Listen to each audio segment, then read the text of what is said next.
But let me tell you, we're going to be working with another pasta as well. And it's something called schiaffoni. And it's another pasta designed by Mr. Fusco. So I want to start getting that sauce ready as well. It's musical sauces here today, folks. So in this pan, I've got some pancetta. And you know pancetta is Italian bacon. And all I have here is about, a quarter of a pound and a little bit of olive oil in a pan. I want to get that nice and crispy. And this is what pancetta looks like if you have never used it before. This is Italian bacon, unsmoked. When you buy it, you want to make sure that you have a nice ratio of meat to fat and that this looks nice and white. I don't know if you know this, but originally pasta was made in big wooden barrels. And the flour, which was semolina flour, was mixed with your feet. Can you believe it? This was the job of women and young girls. And they would mix the water and the semolina together to create the pasta dough. Here comes the schiaffoni. And we're going to allow those to cook until they are al dente. And now with this recipe, we want to have some asparagus. This is a wonderful, wonderful recipe. And it's unusual, a little different. And did I tell you that schiaffoni, those big, chunky pastas that we have in the water now, the translation for that is little smacks. Little smacks. And we want about 1¼ pounds of beautiful looking asparagus. And of course, in Italy, asparagus is very thin. So when you come home, you want to take off the tough ends and then cut the asparagus into thirds and put it right in the pan with the pancetta. So it goes right in the pan. And we're going to give that a quick stir. Smells really good. Now we want to give this a little bit of salt and some coarse black pepper. But then we have other things that go into the sauce as well. We have got mushrooms. For this you can use just regular button mushrooms. So here's some fresh mushrooms.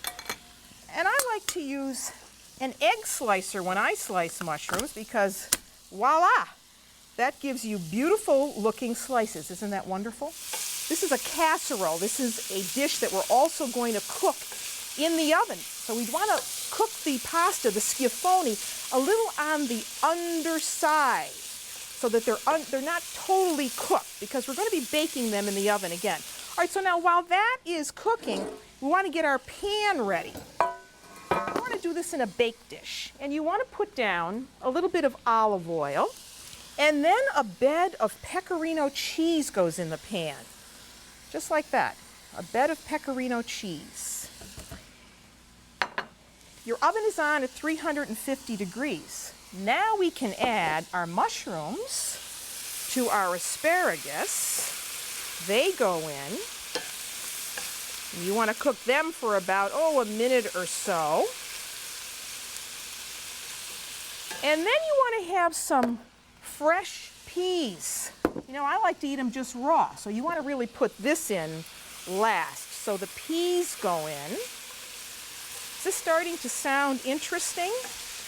And then the last thing we want to put in here, believe it or not, is pesto sauce. You take a look at that. That's pesto. And you know, pesto is made from fresh basil, from ground up pine nuts, garlic, and some olive oil. So you want about a cup of the pesto to go in. So there's a cup of very fragrant pesto sauce. You want to mix that all in well. Get that all mixed in. And then have ready 2 hard-boiled eggs that you have just chopped up coarsely. So you let this go. And now we're going to go back and check our pasta and see where that is. Okay, you know what? I think these are ready because remember I said we want to cook them a little on the underside because they are going to go into the oven. So I'm going to take them out right now. and drain them.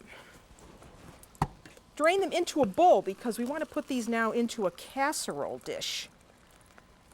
Remember, these are called schifoni, which means smacks.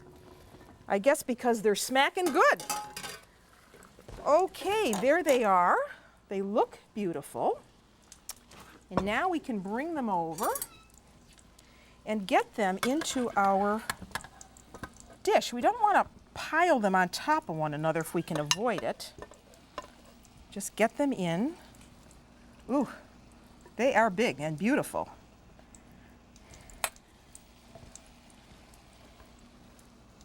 Okay, I think I'm just gonna make it, so make sure you use a good size baking dish for this. A couple are on top of one another, that's okay. Now we can take this sauce and this goes right over the top. Isn't this beautiful? Look at how pretty this is. This goes right over the top. Spread it everywhere. And it's very unusual. You don't often think of a sauce like this for pasta, but you know, when you consider this particular pasta, it's so big and chunky, it can take a bold, thick covering like this. Okay, now what we need to do is put on that egg. Here's that chopped egg, goes right over the top. Boy, this is pretty hearty. And then we want to cover that. Cover it with a piece of aluminum foil. Did I tell you your oven is on at 350 degrees? This goes in the oven and it's going to bake for about 15 minutes.